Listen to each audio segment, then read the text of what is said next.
सतनाम जी। वाहिगुरु साहिब जीओ। महला दूजा। एक कृष्णं सर्वदेवा देव देवा त आत्मा आत्मा वासुदेवस्य जे को जान पेयो नानक ताका दास है सोई निरंजन देओ। महला पहला। कुंभे बद्दा जल रहा जल बिन कुंभ न होए ज्ञान का बद्दा मन रहा गुर बिन ज्ञान न होए। ज्ञान का बद्दा मन रहे गुर बिन ज्ञान न होए। पौड़ी। पढ़िया होवे गुनाहगार तां उमी साध न मारिए जेहा काले कालना तवे हो नाओ पचारिए। ऐसी कला न खेडिए जित दरगाह गया हारिए। पढ़िया अत ओमिया विचार अगै विचारिए मोह चलै सो आगै मारिए मोह चलै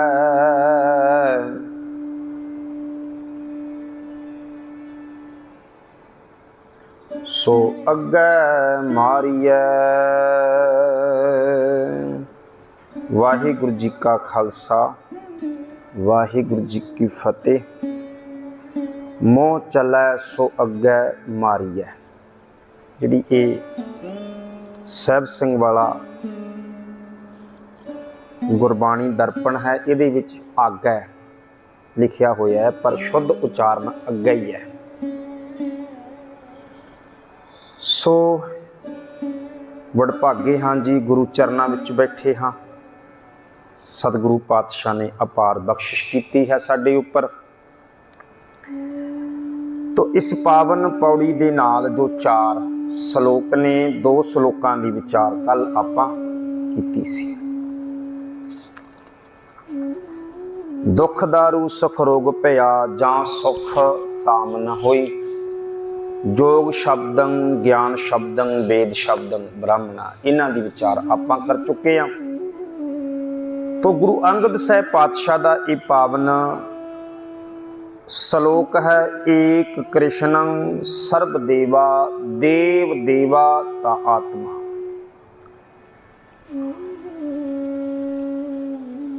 हिंदुस्तान की धरती के उपर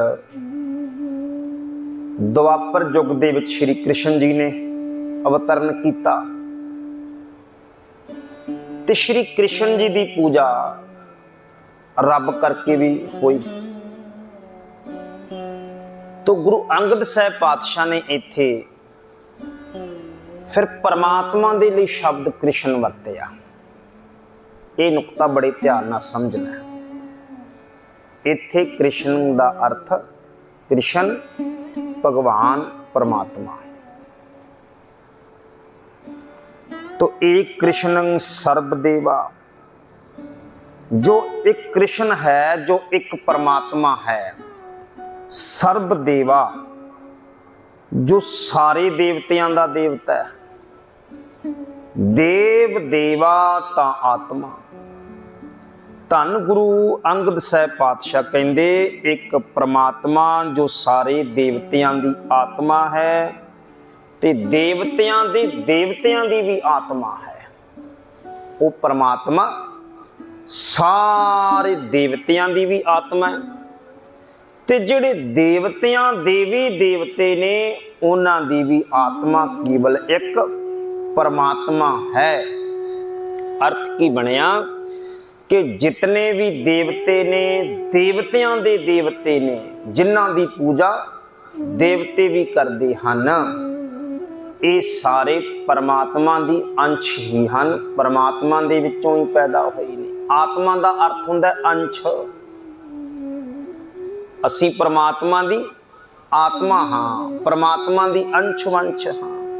तो सारे देवते देवतियां दे देवते सारे केवल एक कृष्ण, एक परमात्मा दी ही आत्मा, एक परमात्मा दी ही अंश वंश हन। आत्मा वासुदेवस्य। अच्छा आ जिहड़ा उचारना ना, मैं आम तौर पर देखिया बहुतांत, सारियां दी गल नहीं हुंदी, बहुतांत इनू वासुदेवस पढ़ के ते अगे छाल मारी जाती है। ये थले गुरमुखों तुसी देखो एक हलंत लग्या होया, जो हलंत लग गया ना, खास तौर के उत्ते जो असी भट्ट साहिबाना के सवैये पढ़ते हैं, जो भट्ट साहिबाना के सवैये ने, जो अखंड पाठ साहब आउंदा है ना, उदों बाबा फरीद साहब के सलोक बड़ियां लै ला ला के पढ़े जाते हैं, कबीर साहब के सलोक बड़े लै ला ला के पढ़े जाते हैं। जो भट्ट साहिबान के सवैये आ जाते हैं, फिर करो स्पीकर बंद ते घोड़ा भजा दिओ, इदां कीता जांदा है। क्योंकि उन्होंने जो उचारण है, विश्राम है, उस बंदे नूं विश्राम की समझ उहदे अर्थ चेते ने। सवैयां की जिहड़ी बाणी है, उन्होंने जिहड़ी चाल वखरी है। आम असी गुरु अर्जन साहब की बाणी पढ़ते हैं, अपनी लैन जो मर्जी पढ़ लीए, पर जो जिहड़े भट्ट साहिबाना के सवैये ने, उन्होंने लै जिहड़ी है वो हर कोई बंदा नहीं बना सकता, क्योंकि विश्रामां की बड़ी उहदे जरूरत रहिंदी है। इस करके फिर अखंड पाठ के वेले भी जिहड़े भट्ट साहिबान के सवैये ने, जल्दी जल्दी वो स्पीकर बंद करके निगाह दिते जाते, कई बार जल्दी जल्दी पढ़ दिओ। तो उत्थे एक गल मैं करदा हलंत की, जिहड़ा ये थल्ले हलंत आया वासुदेवस दे थल्ले, ये हलंत ये भट्ट साहिबाना के सवैयां दे विच बहुत वरतों हुई है। तो जदों भी ये हलंत आ गया ना, उदों एक तरीका सौखा जिहा इहनूं पढ़न दा है। वो सौखा दा तरीका ये है भी जिहड़ी जिस थल्ले हलंत लग्या होया है, उस तो अगली जिहड़ा अखर है उहनूं सिहारी पा के ते आड़े नूं कन्ना पा देना अगे जाके। इहदा अर्थ हुंदा अगली पंक्ति नूं, अगले अखर नूं सिहारी पा के, पिछले नूं सिहारी पा के ते अगले अखर नूं आड़ा पा के इहदा उचारण करना है। इहदा उचारण इदां हुंदा है, जो हलंत थल्ले आ जाएगा तो इहदा उचारण होवेगा आत्मा वासुदेवस्य, वासुदेवस्य, इदां उचारण होना है इसदा। आत्मा वासुदेवस्य जे को जाने पेयो। तो गुरु अंगद साहब पातशाह कहते ने भाई, जो वो आत्मा वासुदेव का अर्थ इत्थे परमात्मा ही, क्योंकि कृष्ण जी का एक नाम वासुदेव भी है। तुसी कदे ना वो रामानंद सागर वाली, तुसी कदे महाभारत देखो, जो तुसी चोपड़ा जी वाली, तो उहदे विच कृष्ण जी नूं वासुदेव बड़े थां उचारण किया जाता है। तो वासुदेव, एक वासुदेव कृष्ण जी का ही नाम है। तो इत्थे कृष्ण जी गुरु अंगद साहब पात परमात्मा की वरतों कर रहे हैं। ते आत्मा वासुदेवस्य भाव के वो परमात्मा, जो आत्मा है श्री कृष्ण जी, जो मनुख वो आत्मा परमात्मा का ही रूप है। ये आत्मा वासुदेव का ही रूप है। आत्मा वासुदेवस्य जे को जाने भयो, जे कोई इस भेद नूं जान लवे कि जिहड़ी ये आत्मा है, मेरी आत्मा, देवतियां दी आत्मा, देवतियां दी भी जिहड़ी आत्मा है वो परमात्मा का ही रूप है। आत्मा वासुदेवस्य जे को जाने पियो, जे कोई इस भेत नूं जान लवे कि हर जीव दे, हर देवते दे, देवतियां दे जितनियां भी आत्मा जीवां दे विच हन, ये आत्मा उस परमात्मा का ही रूप है। जे ये इंसान इस गल नूं जान लवे, इस गल ते भरोसा कर लवे, गुरु नानक साहब पातशाह कहंदे नानक ताका दास है, नानक उन्हां दा दास है। तो इत्थे नानक औंकड़ लग्या होया, नानक ताका दास है, नानक उन्हां दा दास है, सोई निरंजन देओ। पातशाह कहंदे ओ फिर जिहड़े हर एक आत्मा नूं परमात्मा दा ही रूप जानदे हन, सोई ओ मनुख निरंजन देओ, ओ निरंजन परमात्मा दा रूप हन। तो ਇਹਦਾ अर्थ की ਬਣਿਆ सारे देवते देवतियां दे देवते हर एक जीव दे अंदर जो आत्मा है वो परमात्मा ही दा रूप है। ਜਿਹੜਾ मनुख इस गल नूं जान लैंदा है, इस गल नूं समझ लैंदा है, इस गल ते भरोसा करदा है, नानक उन्हां दा दास है ते ओ जन परमात्मा दा ही रूप हन। अगला बचन महला पहला कुंभे बदा जल रहे जल बिन कुंभ ना होए। कुंभे कुंभ का अर्थ होंदा गुरमुखो घड़ा। जो अखंड पाठ साहिब दा कहने कुंभ रखनी है ਉਹਦਾ ਕੀ अर्थ होंदा भी घड़ा रखना पानी का भर के। वैसे वैसे वो कर्म कांड नहीं करना चाहिए रहत मर्यादा के अनुसार। हाँ ये है भी ग्रंथी सिंह ठीक है वो पानी रखिया होया। एक पुराना तो रिवाज ये हुंदा सी भी बच्चा लोग भज के आवे विच इदां हथ पाना दे विच ग्रंथी सिंह वास्ते भाई जिन्हें बाणी पढ़नी उहदे वास्ते वखरा ही पानी रख दिओ, वखरे रख दिओ भाई पानी। और वो ठंडा रहे पानी थले जौ है भाई जौ थले पा दो, मिट्टी थले पा दो, ठंडा रहेगा पानी। वो हौली हौली वो जिहड़ा सी वो पानी तो बाबे फ्रिज का पीण लग पे तो वो पानी घुमदा उवें पिया उवें रहिंदा होना। असल वो जरूरत सी उस समय की। कई चीज़ां जरूरत होंदियां ने समय के अनुसार। तो इत्थे कुंभ का अर्थ है जल घड़ा। तो पातशाह कहते कुंभ का अर्थ है घड़ा। कुंभे बदा जल रहा।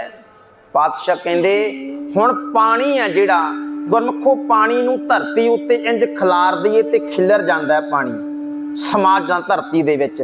जे पानी नूं बन के रखना होवे तां किसी बर्तन विच ही बन्निया जा सकदा है ना। तो असीं करदे हां भाई पानी नूं बचा के रखना, इहनूं बन के रखना है, पीण दे समय काम आवेगा तो असीं पानी नूं बर्तन विच पा दिंने आ। तो पानी बर्तन विच बन्निया जांदा है, टिक जांदा है, पानी घड़े विच पा लिया जांदा है। तो गुरु अंगद साहब पातशाह कहंदे इसे तरह देख तां सही जिवें पानी जिहड़ा है वो घड़े तो बिना टिक नहीं सकदा एक थां दे उत्ते, बर्तन तो बिना इहदा सौखा अर्थ ला लो किसी भी बर्तन तो बिना पानी टिक नहीं सकदा। कुंभे बदा जल रहा। बादशाह कहंदे ने भाई जिवें पानी घड़े दे विच ही बझिया होया रह सकदा है, जल बिन कुंभ ना होए। पर पातशाह कहंदे ये भी ना कदे भुलिए कि पातशाह कहंदे ठीक है पानी घड़े तो बिना जल बन्निया नहीं रह सकदा, पर पातशाह कहंदे पानी तो बिना घड़ा बन भी ते नहीं ना सकदा। जे घड़ा हंकार विच आ जावे भी ऐ पानी तेरे तो मेरे तो बिना तू खिलर ही जाना है, मेरे तो बिना तेरा टका ही कोई नहीं, ते पानी भी कहंदा मेरे तो बिना तू बन ही नहीं सकदा। कुंभे बदा जल रहा जल बिन कुंभ ना होए। बादशाह कहंदे पानी क्योंकि मिट्टी है, मिट्टी च पानी पाया जांदा है, गुन्निया जांदा है, फिर घुमियार चक दे उत्ते घुमाउंदा ते घड़ा बनदा है। कल्ली मिट्टी तां होवे पानी ना होवे ते घड़ा नहीं बनेगा।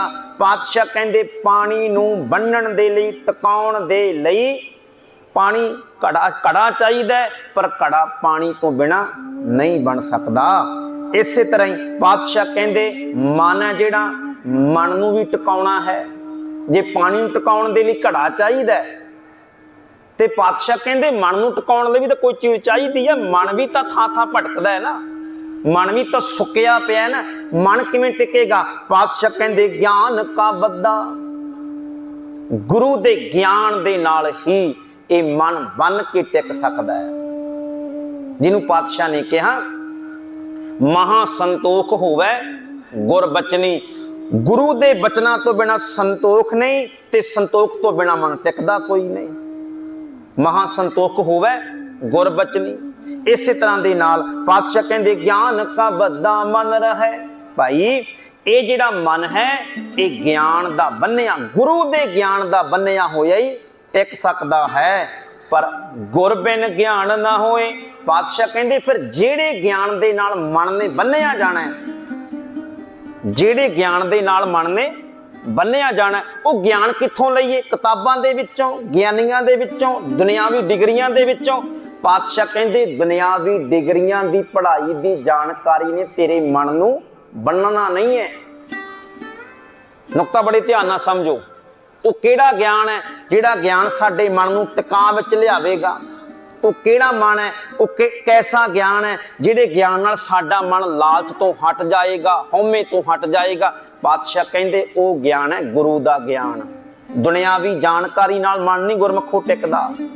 4 ਕਿਤਾਬਾਂ ਪੜ੍ਹੀਆਂ, ਰੱਟੇ ਲਾਏ, ਮਨ ਨਹੀਂ ਟਿਕਦਾ। ਮਨ ਟਿਕਦਾ ਗੁਰੂ ਦੇ ਗਿਆਨ ਨਾਲ, ਗੁਰੂ ਦੀ ਬਖਸ਼ਿਸ਼ ਨਾਲ, ਗੁਰੂ ਦੀ ਕਿਰਪਾ ਦੇ ਨਾਲ। ਤੋ ਪਾਤਸ਼ਾਹ ਕਹਿੰਦੇ ਗਿਆਨ ਕਾ ਬੱਧਾ ਮਨ ਰਹਿ, ਗਿਆਨ ਦੇ ਨਾਲ ਬੰਨਿਆ ਇਹ ਮਨ ਹੀ ਟਿਕਾ ਵਿੱਚ ਆ ਸਕਦਾ ਹੈ। ਪਰ ਉਹ ਗਿਆਨ ਕਿੱਥੋਂ ਮਿਲੇਗਾ ਜਿਹੜਾ ਗਿਆਨ ਮਨ ਨੂੰ ਬੰਨ ਲੈਂਦਾ? ਗੁਰ ਬਿਨ ਗਿਆਨ ਨਾ ਹੋਏ। ਪਾਤਸ਼ਾਹ ਕਹਿੰਦੇ ਉਹ ਐਸਾ ਗਿਆਨ ਗੁਰੂ ਤੋਂ ਬਿਨਾ ਪ੍ਰਾਪਤ ਨਹੀਂ ਹੁੰਦਾ ਹੈ। ਇਸ ਕਰਕੇ ਪਾਤਸ਼ਾਹ ਕਹਿੰਦੇ ਤੂੰ ਦੁਕਾਨ ਆਪਣੇ ਗਿਆਨ ਨਾਲ ਚਲਾ ਸਕਦਾ ਹੈ, ਬਿਜ਼ਨਸ ਆਪਣੇ ਗਿਆਨ ਨਾਲ ਚਲਾ ਸਕਦਾ ਹੈ, ਪਰ ਜੇ ਤੂੰ ਕਹੇ ਵੀ ਭਟਕਦਾ ਹੋਇਆ ਮਨ ਤੇਰੇ ਆਪਣੇ ਗਿਆਨ ਨਾਲ, ਤੇਰੀਆਂ ਆਪਣੇ ਯਤਨਾਂ ਦੇ ਨਾਲ ਟਿਕਾ ਵਿੱਚ ਆ ਜਾਵੇ, ਸ਼ਾਂਤੀ ਵਿੱਚ ਆ ਜਾਵੇ, ਤੇ ਨਹੀਂ ਹੋਣਾ। ਇਸ ਮਨ ਨੇ ਟਿਕਾ ਵਿੱਚ ਆਉਣਾ ਗੁਰੂ ਦੇ ਗਿਆਨ ਦੇ ਨਾਲ, ਗੁਰੂ ਦੀ ਬਖਸ਼ਿਸ਼ ਦੇ ਨਾਲ। ਤੇ ਪਾਤਸ਼ਾਹ ਕਹਿੰਦੇ ਗਿਆਨ ਕਾ ਬੱਧਾ ਮਨ ਰਹਿ, ਗੁਰ ਬਿਨ ਗਿਆਨ ਨਾ ਹੋਏ। ਪੌੜੀ ਅਗਲਾ ਬਚਨ, ਪੜਿਆ ਹੋਵੇ ਗੁਨਾਹਗਾਰ ਤਾਂ ਓਮੀ ਸਾਧ ਨਾ ਮਾਰੀਐ। ਆਮ ਤੌਰ ਉੱਤੇ ਅਸੀਂ ਇੱਕ ਕਹਾਵਤ ਕਹਿੰਦੇ ਆ, ਸਾਡਾ ਇਹਦੇ ਅਰਥ ਬੜੇ ਪਿਆਰ ਨਾਲ ਸਮਝੋ। ਪੜਿਆ ਦਾ ਅਰਥ ਹੈ ਪੜਿਆ ਲਿਖਿਆ ਗਿਆਨੀ ਬੰਦਾ, ਤੇ ਓਮੀ ਦਾ ਜੋ ਅੱਖਰੀ ਅਰਥ ਹੁੰਦਾ ਹੈ, ਓਮੀ ਦਾ ਅੱਖਰੀ ਅਰਥ ਹੁੰਦਾ ਕੇਵਲ ਓਮ ਓਮ ਕਰਨ ਵਾਲਾ। ਵੀ ਜਿਹਨੂੰ ਕੋਈ ਵੇਦ ਨਹੀਂ ਆਉਂਦਾ, ਸ਼ਸਤਰ ਨਹੀਂ ਆਉਂਦਾ, ਕੁਛ ਵੀ ਨਹੀਂ ਆਉਂਦਾ, ਕੇਵਲ ਓਮ ਓਮ ਹੀ ਉਚਾਰਨ ਕਰਦਾ ਹੈ। ਜਿਵੇਂ ਸਾਡੇ ਪੁਰਾਣੇ ਨਹੀਂ ਸੀ ਹੁੰਦੇ ਬਜ਼ੁਰਗ ਬੰਦੇ, ਕਈ ਐਸੇ ਸਾਡੇ ਬਜ਼ੁਰਗ ਹੁੰਦੇ ਸੀ, ਪੁਰਾਣੇ ਬਜ਼ੁਰਗ ਹੁੰਦੇ ਸੀ, ਕੋਈ ਉਹਨਾਂ ਕੋਲ ਜਪਜੀ ਸਾਹਿਬ ਨਹੀਂ ਸੀ ਆਉਂਦਾ, ਕੋਈ ਸੁਖਮਨੀ ਸਾਹਿਬ ਨਹੀਂ ਸੀ ਆਉਂਦਾ, ਸਵੇਰੇ ਉੱਠ ਕੇ ਉਹਨਾਂ ਨੇ ਮਾਲਾ ਪਕੜਨੀ ਤੇ ਕੇਵਲ ਵਾਹਿਗੁਰੂ ਵਾਹਿਗੁਰੂ ਉਚਾਰਨਾ। ਕਹਿੰਦੇ ਸੀ ਸਾਨੂੰ ਬਾਣੀ ਨਹੀਂ ਪੜ੍ਹਨੀ ਆਉਂਦੀ, ਪਰ ਅਸੀਂ ਜੀ ਸਿਮਰਨ ਕਰ ਲੈਂਦੇ ਹਾਂ ਬਸ, ਵਾਹਿਗੁਰੂ ਵਾਹਿਗੁਰੂ। ਕੁਛ ਨਹੀਂ ਸੀ ਆਉਂਦਾ ਉਹਨਾਂ ਨੂੰ। ਐਸੇ ਸਾਡੇ ਪੁਰਾਣੇ ਬਜ਼ੁਰਗ ਹੁੰਦੇ ਸੀ। ਉਸੇ ਤਰ੍ਹਾਂ ਓਮੀ ਦਾ ਕੀ ਅਰਥ ਹੈ? ਜਿਹਨੂੰ ਨਾ ਕੋਈ ਵੇਦਾਂ ਦਾ, ਨਾ ਸ਼ਾਸਤਰਾਂ ਨੂੰ ਪੜ੍ਹਨਾ ਆਉਂਦਾ, ਨਾ ਗੀਤਾ ਪੜ੍ਹਨਾ ਆਉਂਦਾ, ਕੁਛ ਵੀ ਨਹੀਂ, ਕੇਵਲ ਮਾਲਾ ਪਕੜ ਕੇ ਓਮ ਓਮ ਉਚਾਰਨ ਵਾਲਾ ਅਨਪੜ੍ਹ ਬੰਦਾ। ਵੀ ਜਿਹਨੂੰ ਕੁਛ ਨਹੀਂ ਪੜ੍ਹਨਾ ਆਉਂਦਾ, ਇਕੱਲਾ ਓਮ ਓਮ ਹੀ ਉਚਾਰਦਾ, ਅਨਪੜ੍ਹ ਜਾ, ਜਿਹਨੂੰ ਦੁਨਿਆਵੀ ਵਿਦਿਆ ਨਹੀਂ ਹੈ, ਜਿਹਦੇ ਕੋਲੇ ਓਮੀ ਅਨਪੜ੍ਹ। ਤੋ ਇਸੇ ਤਰ੍ਹਾਂ ਪਾਤਸ਼ਾਹ ਕਹਿੰਦੇ ਪੜਿਆ ਹੋਵੇ ਗੁਨਾਹਗਾਰ।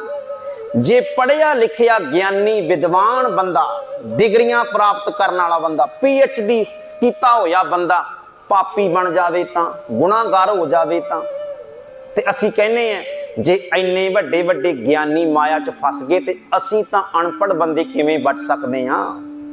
ਹੁੰਦਾ ਨਾ ਕਈ ਵਾਰ ਆਪਾਂ ਕਈ ਏਦਾਂ ਕਹਿੰਦੇ ਨਹੀਂ ਆਪਾਂ, ਲਓ ਜੀ ਆਪਾਂ ਥੋੜਾ ਰੀਸ ਕਰ ਸਕਦੇ ਹਾਂ। ਸਾਡੇ ਸਿੱਖਾਂ 'ਚ ਬੜੀ ਵੱਡੀ ਸਮੱਸਿਆ ਹੈ, ਆਪਾਂ ਥੋੜਾ ਸ਼ਹੀਦਾਂ ਦੀ ਰੀਸ ਕਰ ਸਕਦੇ ਹਾਂ। ਵੀ ਜੇ ਸ਼ਹੀਦਾਂ ਦੀ ਰੀਸ ਨਹੀਂ ਕਰਨੀ ਤਾਂ ਰੀਸ ਕਰੋਗੇ ਫਿਰ ਕਿਹਦੀ? ਏਦਾਂ ਮੈਂ ਸੁਣਿਆ ਬੜੇ ਸਿੱਖ ਸਾਡੇ ਏਦਾਂ। ਵੇਖੋ ਜੀ ਆਪਾਂ ਕਿੱਥੇ ਉਹਨਾਂ ਗੁਰਮੁਖਾਂ ਦੀ ਰੀਸ ਕਰ ਸਕਦੇ ਹਾਂ? ਵੀ ਜੇ ਗੁਰਮੁਖਾਂ ਦੀ ਰੀਸ ਨਹੀਂ ਕਰਨੀ ਤੇ ਰੀਸ ਕਰਾਂਗੇ ਕਿਹਦੀ? ਉਹ ਭਾਈ ਸਿੱਖ ਸ਼ਹੀਦਾਂ ਦੀ ਰੀਸ ਹੀ ਕਰਦੇ ਹੁੰਦੇ ਆ, ਸਿੱਖ ਗੁਰਮੁਖਾਂ ਦੀ ਰੀਸ ਹੀ ਕਰਦੇ ਹੁੰਦੇ ਆ, ਹੋਰ ਅਸੀਂ ਕਿਹਦੀ ਰੀਸ ਕਰਨੀ ਆ ਗੁਰਮੁਖੋ? ਤਾਂ ਅਸੀਂ ਕਈ ਵਾਰ ਕਹਿ ਦਿੰਦੇ ਆ ਦੇਖੋ ਜੀ ਇੰਨਾ ਗਿਆਨੀ ਬੰਦਾ ਮਾਇਆ 'ਚ ਫਸ ਗਿਆ, ਇੰਨਾ ਗਿਆਨੀ ਬੰਦਾ ਵਿਕਾਰਾਂ 'ਚ ਫਸ ਗਿਆ, ਤੇ ਆਪਾਂ ਨੂੰ ਤੇ ਆਉਂਦਾ ਹੀ ਕੱਖ ਨਹੀਂ, ਆਪਾਂ ਕਿਵੇਂ ਬਚਾਂਗੇ? ਨਿਰਾਸ਼ ਹੋ ਜਾਂਦੇ ਆ ਨਾ। ਗੁਰੂ ਨਾਨਕ ਸਾਹਿਬ ਪਾਤਸ਼ਾਹ ਕਹਿੰਦੇ ਤੈਨੂੰ ਨਿਰਾਸ਼ ਹੋਣ ਦੀ ਲੋੜ ਨਹੀਂ ਹੈ। ਪੜਿਆ ਹੋਵੇ ਗੁਨਾਹਗਾਰ, ਜੇ ਪੜਿਆ ਲਿਖਿਆ ਮਨੁੱਖ ਗੁਨਾਹਗਾਰ ਬਣ ਜਾਵੇ, ਮੰਦ ਕਰਮੀ ਹੋ ਜਾਏ ਤਾਂ ਓਮੀ ਸਾਧ ਨਾ ਮਾਰੀਏ। ਤੋ ਪਾਤਸ਼ਾਹ ਕਹਿੰਦੇ ਸਾਧ ਦਾ ਅਰਥ ਹੈ ਭਲਾ ਮਨੁੱਖ, ਨਾ ਮਾਰੀਏ ਦਾ ਅਰਥ ਬਣਦਾ ਹੈ ਮਾਰਿਆ ਨਹੀਂ ਜਾਂਦਾ, ਮਾਰ ਨਹੀਂ ਖਾਂਦਾ। ਕੋਈ ਜ਼ਰੂਰੀ ਨਹੀਂ ਹੈ ਵੀ ਅਨਪੜ੍ਹ ਵੀ ਫਸ ਜਾਏਗਾ। ਪਾਤਸ਼ਾਹ ਕਹਿੰਦੀ ਨਹੀਂ ਭਾਈ, ਓਮੀ ਸਾਧ ਨਾ ਮਾਰੀਏ, ਅਨਪੜ੍ਹ ਸਾਧੂ ਭਲੇ ਮਨੁੱਖ ਨੂੰ ਮਾਰ ਨਹੀਂ ਪੈਂਦੀ, ਉੱਥੇ ਭਾਵੇਂ ਗੁਨਾਹਗਾਰ ਪੜ੍ਹੇ ਲਿਖੇ ਨੂੰ ਪੈ ਜਾਵੇ। ਅਰਥ ਕੀ ਬਣੇ ਅਗਲਾ ਜਦ ਸਮਝੋ, ਫਿਰ ਆਪਾਂ ਅਰਥ ਸਮਝਦੇ ਹਾਂ। ਪਾਤਸ਼ਾਹ ਕਹਿੰਦੇ ਨੇ ਜੇਹਾ ਕਾਲੇ ਕਾਲਣਾ ਤਵੇ ਹੋ ਨਾਉ ਪਚਾਰੀਐ। ਪਾਤਸ਼ਾਹ ਕਹਿੰਦੇ ਪਰਮਾਤਮਾ ਦੇ ਦਰ ਉੱਤੇ ਥੋੜਾ ਤੂੰ ਪੜਿਆ ਤੇ ਅਨਪੜਿਆ ਦੇਖਿਆ ਜਾਣਾ। ਇਹ ਤਾਂ ਦੁਨੀਆ ਦੇਖਦੀ ਹੈ, रब दे दरबार नहीं भी तू ओमी है कि पढ़िया। रब ने नहीं तेनू वेखना, रब ने की वेखना, जेहा घाले घालना जेहो जी घालना घालदा है। जे पढ़िया लिखिया बंदा पाप करदा ते बच थोड़ा जाना है। ये भी कोई जरूरी नहीं है भी जिथे पढ़िया लिखिया गुरमुखो और हुंदा अज जे अजकल दे तरीके नाल देखिए ते आ गल होर भी टुकदी है।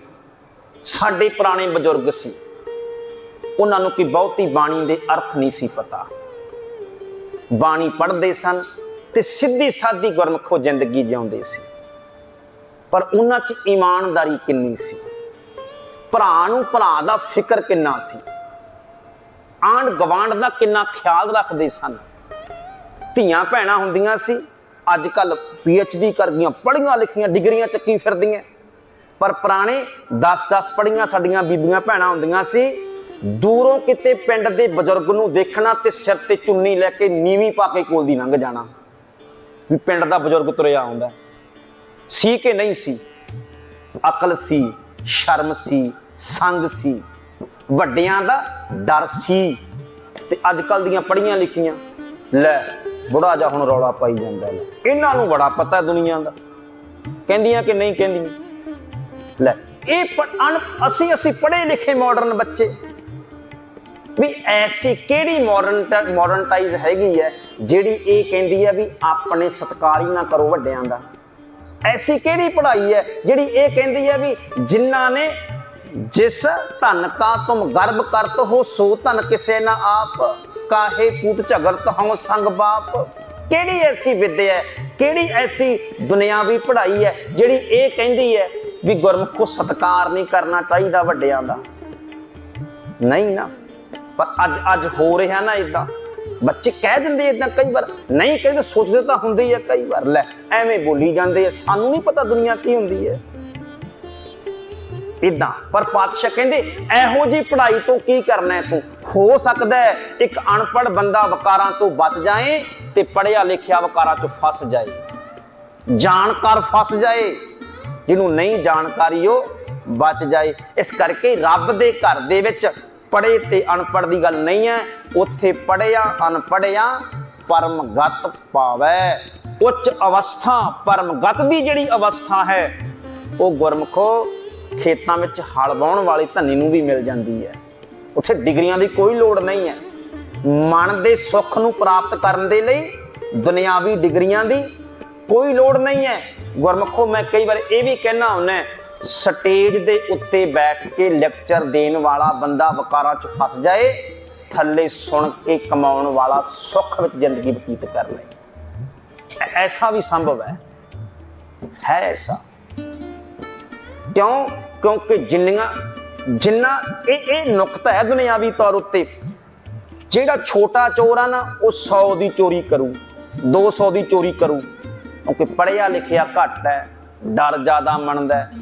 अच्छा, जिहड़ा बाला पढ़िया होएगा वो ठगी करोड़ां दी मारदा, फिर वो घपला भी अरबां खरबां दा मारदा। इहदा भाव कि जिन्ना पढ़िया उन्ना वड्डा चोर बन गया कि नहीं बन गया? हुंदा इदां इदां हुंदा। छोटे छोटे लालची बंदे ने किसी दी साइकिल चोरी कर ली, छोटे जे लालची बंदे ने किसी दे घर दा कोई 2-4 चीज चोरी कर ली 200-400 रुपये दी। एक डॉक्टर डिग्रियां लैके पढ़ लिख के डॉक्टर बन गया, बंदियां दे सिरां विचों कड़ किडनियां ही बेचतियां, बंदे कड़ शरीर दे विचों। देखो पढ़े लिखे बंदे दा काम है कि नहीं? कहांगे भी इन्ना पढ़ लिख के भी तू अनपढ़ा नूं भी भैड़ा बन गया, पढ़िया लिखिया होके तू अनपढ़ा नूं भी तू ज्यादा बहरहम हो गया। की तेरियां डिग्रियां किहड़े काम दियां? पशुआं वर्गा बन गया। पशु ते तरस नहीं करदे, तू बंदा होके बंदे ते तरस ही नहीं करदा। हुंदा गुरमुखो ऐसा। तो पातशाह कहंदे भाई रब दे घर नहीं, ऐसा कदे ना सोचो जे पढ़िया लिखिया फस गया ते मैं भी फस सकदांगा, मैं किवें बचांगा? पातशाह कहंदे नहीं, तेरे कम्मां ने तेरी घालना ने इस गल दा फैसला करना है। रब दे दर दे उत्ते उत्थे पढ़िया ते अनपढ़ नहीं देखिया जांदा। पढ़िया होवे गुणागार ता ओमी साधना मारीए, जेहा काले कालना, जेहो जी कालना कालेगा, जेहो जे कर्म करेगा, तवे हो नाओ पचारीए। भाई तेरा ओहो जा नाम प्रचारिया जाएगा, प्रसिद्ध हो जाएगा, ओहो दा तेरा नाम पै जाएगा। जे तू पढ़ लिख के भी मंदे कर्म कर, लोगों ने तेरा ओहो जा नाम रख लेना। इदा ही है ना, जेहो जा कर्म करेगा ओहो जा ही तेरा नाम है जिहड़ा वो रखिया जाना है। इस करके पातशाह कहंदे ऐसी कला ना खेडी है, ऐसी कोई खेड ना खेड, ऐसा कोई कर्म ना कर जित दरगाह गया हारी है, जिस दे नाल जिस करके दरगाह दे विच तैनूं हार देखनी पवे। दुनिया दे उत्तां दुनियावी जित्तां जितन वालियां ਇਹੋ ਜੇ कर्म ना करी, रब दे घर जाके तेनू हार देखनी पै जाए। ताई बाबा जी ने बाणी च कहा ना, फरीदा जे तू अकल लतीफ, जे तू अपने आप नू अकल वाला मनदा तां काले लिख ना लेख, तां भाई काले लेखां दी लिखत ना लिख अपनी जिंदगी दे विच। मंदे कर्म ना कर। क्यों ना कर? क्योंकि ये गल चेता रखी, फरीदा जे तू अकल लतीफ, काले लिख ना लेख, आप नड़ा गिरीवान में सिर नीवा कर देख। इको कर्म कर लै, अपनी बुक्कल च झाती मार, लोकां दे मनां विच किन्ने पाप ने, लोग किन्ने पापी ने, ना ध्यान दे, तू अपनी बुक्कल विच वेख किन्ने गुनाह पए होए है। अपनी बुक्कल नूं खाली रख गुनाहां तों, इत्थे ना पाप पैण दे।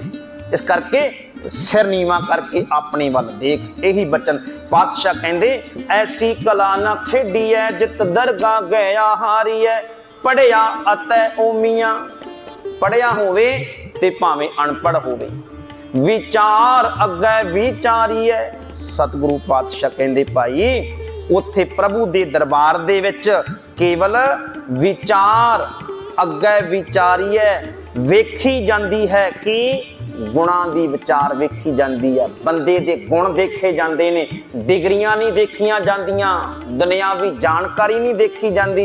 उत्थे केवल अगे जे गल दी विचार कीती जानी है ते तेरे रब्बी गुणा दी विचार कीती जानी है। जिन्हों बाबा जी ने बाणी च कहा, वेखो बंदा चलिया चौं जणियां दे कन फरीदा, अमल जे कीते दुनी विच तां दरगाह आए कम, जेहो जवेहा कालै कालना। तो इस करके जेहा काले कालना।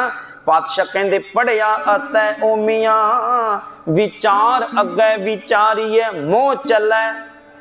जेड़े केवल सारी जिंदगी मूँह दी चलाउंदे रहे, मूँह दे उत्ते जोर चलिया। मूँह चलदा की अर्थ है भी जेड़ा मेरे मूँह चों निकलिया ओही गल चलू। हुंदे नहीं कई बंदे इदां दी जिंदगी च, जो मेरे मुंह चों निकल गया जी मैं तां ओही करदा हुन्ना, मूँह चलै। पातशाह कहंदे जेड़े केवल जिंदगी पर मूँह दियां ही चलाउंदे रहे, सो अगे मारीए। पातशाह कहंदे अजिहियां नूं अगे मार पैंदी है, अगे जिंदगी दी बाजी हार जांदे ने जेड़े केवल मूँह दी चलाउंदे हन। सतगुरु पातशाह कृपा करन, भुलां चुकां दी खिमा, फतेह बुलाओ आखो जी वाहिगुरु जी का खालसा, वाहिगुरु जी की फतेह।